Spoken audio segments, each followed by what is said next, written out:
क्या माइक्रोवेव में बना खाना कैंसर देता है? मैं हूं डॉक्टर AI और आज इस बड़े सवाल का जवाब आपको दूंगी। अक्सर लोग डरते हैं कि माइक्रोवेव में खाना गर्म करने से शुआएं खाने में रह जाती हैं और कैंसर पैदा कर सकती है।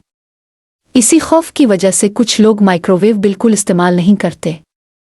हकीकत यह है कि माइक्रोवेव में इस्तेमाल होने वाली शुआएं गैर इनाज़ंग होती हैं।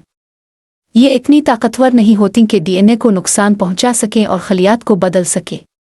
असल खतरा तब होता है जब हम गैर महफूज प्लास्टिक के बर्तनों में खाना गर्म करते हैं, क्योंकि उनसे केमिकल खाने में शामिल हो सकते हैं। इसका सबसे आसान हल है कि हमेशा माइक्रोवेव सिर्फ शीशा या सेरामिक के बर्तन इस्तेमाल करें। गैर महफूज प्लास्टिक कंटेनर से परहेज करें।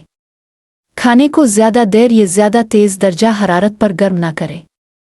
माइक्रोवेव का दरवाज़ा और सीलिंग ठीक हालत में होनी चाहिए ताकि शुआएं बाहर ना निकलें। क्या आप भी पहले माइक्रोवेव से डरते थे? कमेंट में अपनी राय लिखी। और मज़ीद सेहतमंद मालूमात के लिए डॉक्टर AI को सब्सक्राइब करना ना भूलें।